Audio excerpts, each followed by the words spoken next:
ኦ ጭራሽ ኮማንድ ፖስት የሆነ ቤት ነው የገጠመኝ እኮ። ምንድን ነው የምታወራው? ስንት አምላክ ነው ያለው ቀሲስ በክርስትና? አንድ አምላክ። ያን አንድ አምላክ ድንግል ማርያም ጸንሰዋለች ወይንስ አልጸነሰችም?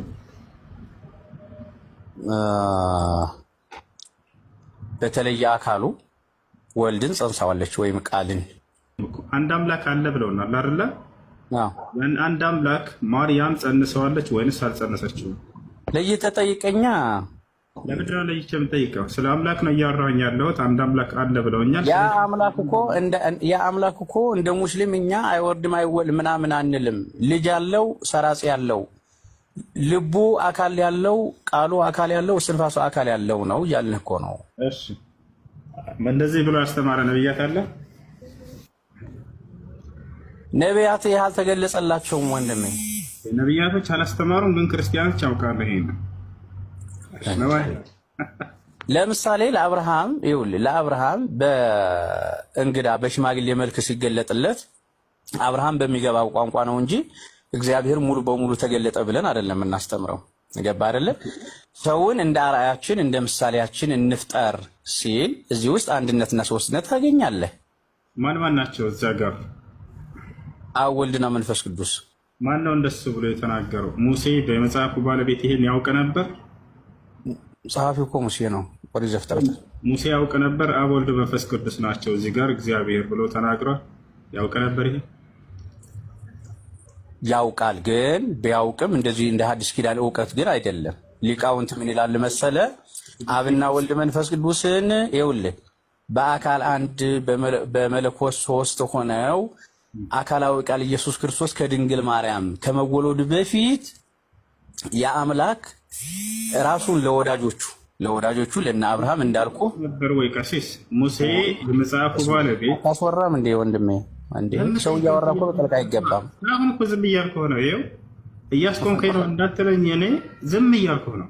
መች ዝም አልከኝ? ሳልጨርስ ገና ጥያቄውን መልሰው። ሙሴ የመጽሐፉ ባለቤት ኦሪት ዘፍጥረት ላይ እግዚአብሔር ሲባል ጊዜ በመለኮት አንድ በአካል ሶስት ናቸው እነርሱም አብ ወልድ መንፈስ ቅዱስ ናቸው ብሎ ተናግሯል ወይ?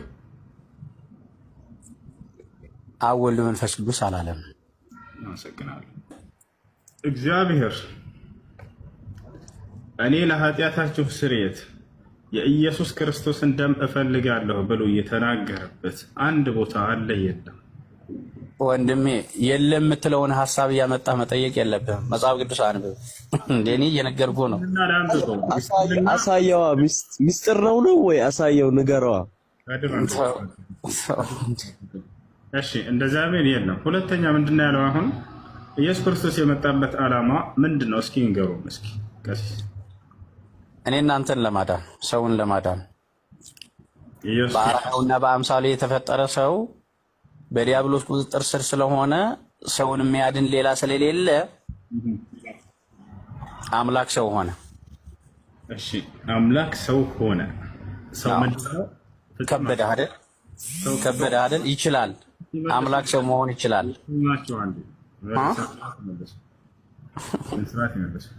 ኢየሱስ ክርስቶስ የመጣው እኛን ለማዳን ነው እያሉ ነው። እንግዲህ ኃጢአት አለብን አይደል? የአዳም ልጆች ነበረብን፣ አሁን የለብንም። በማን በኩል ነበር የነበረብን ኃጢአታችን? በአባታችን አዳም ነው። በአዳምና በሔዋን በአዳምና በሔዋን ምክንያት የመጣውን ኃጢአት ሊያስተሰርይ ነው የመጣው ኢየሱስ ክርስቶስ አይደለም?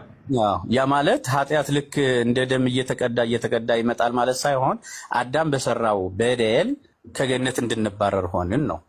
ቅጣት ደረሰብን። እሺ ኢየሱስ ክርስቶስ ስለዚህ ስለ አዳም ኃጢአትና ስለሰራው ኃጢአት ጉዳይ ምናምን ተናግሯል መጽሐፍ ቅዱስ ላይ? እንኳን የእሱን ኃጢአት ሊያስተሰርይ ተውትና አዳምንና የሰራውን ኃጢአት አንስቷል ወይ መጽሐፍ ቅዱስ ላይ? ጭራሽ ኮማንድ ፖስት የሆነ ቤት ነው የገጠመኝ እኮ። ምንድን ነው የምታወራው? የአምላክን ስራ እንዲህ አድርገህ ዝም ብለህ በአንድ ደቂቃ እንዲህ አይነት ድፍረት አለ እንዴ? በጣም ይገርማቸዋል። ኢየሱስ ክርስቶስ የመጣበት ዓላማ የአዳምንና በእርሱ በኩል የመጣውን ኃጢአት ሊያስተሰርይልን ነው ብለው ክርስቲያኖች የእምነታቸው መሰረት ይሄ ነው። ግን ኢየሱስ ክርስቶስ ይህን ጉዳይ አለማወቁ አይደንቅም። አዳም ብሎ ስሙን አላነሳም። አዲስ ኪዳን ላይ የአዳምን ኃጢአትንም አንዲትም ትንፍሽ አላነሳትም፣ ዝም ብሎ ሄዷል። ከክርስትና እና ከእስልምና ማን ነው ቀድሞ የመጣ ይላል። እንግዲህ ክርስትናና እስልምናን ማወዳደር ስህተት ነው። ስህተት ነው ያልኩበት ምክንያት ምንድን ነው? እስልምናን ስናይ ጊዜ ፈጣሪ የደነገገው ሃይማኖት ነው ለነቢያት ሁሉ። ክርስትና ግን ፈጣሪ የደነገገ ሃይማኖት አይደለም፣ ነቢያትም የደነገጉት አይደለም፣ ነቢያትም የሰበኩት አይደለም። እስልምና ግን ፈጣሪ የደነገገው ነው፣ ነቢያት ሁሉ የኖሩበትና የሰበኩት ሃይማኖት ነው። ለዚህ ማስረጃ አምላክ አላህ ሱብሓነሁ ወተዓላ ራሱ ለነቢያት የደነገገው ሃይማኖት እንደሆነ ሲናገር ምን አለ? በሱራ ሹራ ላይ ሸረዐ ለኩም ሚነ ዲን ማ ወሳ ቢሂ ኑሐን ወለዚ አውሐይና ኢለይከ ወማ ወሰይና ቢሂ ኢብራሂመ ወሙሳ ወዒሳ ይላል። እነሆ ይህን እስልምናን ሃይማኖት ደነገግኩላችሁ ከዚህ በፊት ለአብርሃም፣ ለኖህ፣ ለሙሴና ለመሲሁ ደንግጌው የነበረውን ሃይማኖት ይላል።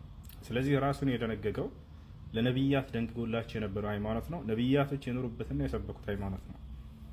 በሌላ ቦታ ላይ አምላክ አላህ ሱብሓነሁ ወተዓላ ራሱ ሲናገር ምን አለ?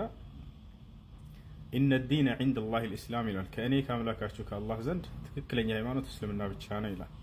በሌላ ቦታ ላይ ምን ይላል? ወረዲቱ ለኩም ልእስላመ ዲና ይላል። እስልምናን ሃይማኖትን ብቻ ወደድኩላችሁ እያለ ይናገራል። ራሱ ፈጣሪ የደነገገው ሃይማኖት ነው ለነቢያት። በሱረቱል ሐጅ መጨረሻው አንቀጽ ላይ ምን ይላል? ወጃሂዱ ፊላሂ ሐቀ ጂሃዲህ ወጅተባኩም ወማ ጀዐለ ዐለይኩም ፊዲን ሚን ሐረጅ ሚለተ አቢኩም ኢብራሂም ወሰማኩም ልሙስሊሚን ይላል። ራሱ አምላክ አላህ ሱብሓነሁ ወተዓላ የደነገገው ሃይማኖት እንደሆነ ከተናገረ በኋላ ይህ መንገድ እስልምና የአባታችሁ የአብርሃም መንገድ ነው እያለ ይናገራል። ለእነ አብርሃም፣ ለእነ ሙሴ፣ ለእነ መሲሁ ሰጥቷቸው የነበረው ብቸኛው መለኮታዊ ሃይማኖት ነው። ይህ መሆኑ ከታወቀ ነቢያቶች ራሳቸው እስልምናን ላይ እንደነበሩ እስልምናን እንደሰበኩ የሚገልጹ አናቅጾችን በርካታ አሉ። ለምሳሌ በሱራ አሊ ዕምራን ላይ ምን ይላል?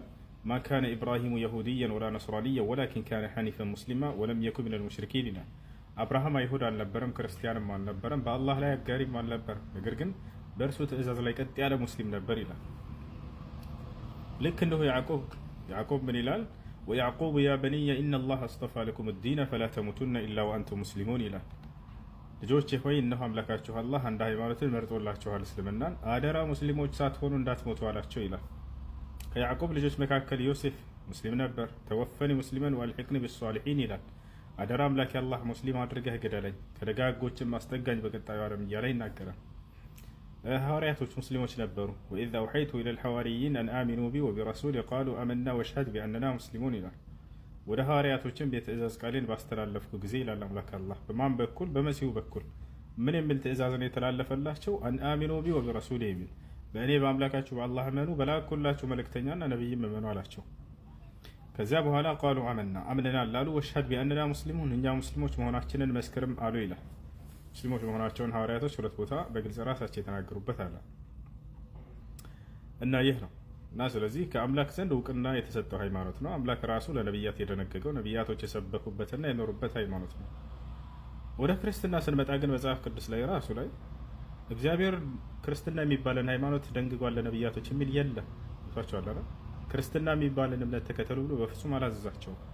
ነቢያቶችም ክርስትና ላይ ሰዎች እንዲኖሩ አልሰበኩም፣ ወይም ሰዎች ክርስቲያን እንዲሆኑ አልሰበኩም። ስለዚህ ከአምላክም ዘንድ ከነቢያቶችም ዘንድ እውቅና የሌለው ሃይማኖት ነው። ታውቃላችሁ፣ የሐዋርያት ሥራ ምዕራፍ 11 ቁጥር 36 ላይ ደቀ መዛሙርቱ ለመጀመሪያ ጊዜ በአንጾኪያ ክርስቲያን ተባሉ ይላል። በዚያም ደቀ መዛሙርት የሚላቸው ኢየሱስ ክርስቶስ ከመረጣቸው 12 መካከል እንኳን አይደሉም፣ ጳውሎስና በርናባስን ነው እንደዛ እያለ ያለው። ተባሉ የሚለው ራሱ ከአምላክ ዘንድ አይደለም፣ ሰዎች ናቸው። ስለዚህ ሰዎች ያወጡት ሃይማኖት ነው። ኢየሱስ ክርስቶስ ካደረገ በኋላ በአንጾኪያ ላይ ሰዎች ክርስቲያን እንደተባሉ ነው የሚገልጸው ሁሉ ማለት ነው። እና ያ ነው ከአምላክ ዘንድ እውቅና የለውም። ነቢያቶች እውቅናን አልሰጡትም። እስልምና ጋር ስንመጣ ግን አምላክ ራሱ እውቅና ሰጡት። የደነገፍኩት ሃይማኖት ነው ለቀደምት ነቢያት እያለ ቃል በቃል ይናገራል። ልክ እንዲሁ ደግሞ ነቢያቶችም ወደዚህ ሃይማኖት ሙስሊሞች ሁኑ እያሉ እንደሰበኩ እናያለን። መጽሐፍ ቅዱስ ላይ እግዚአብሔር የትኛውን ቦታ ላይ ክርስቲያን ሁኑ ብሎ ነቢያትን አላዘዘም። ነቢያቶችም ህዝቦቻቸውን ክርስቲያን ሁኑ አላሏቸውም። ይህን ይመስላል እና ወደዚህ ወደ ቀደምት ነቢያት ወደ ነበሩበት መንገድ እንጠራቸዋለን።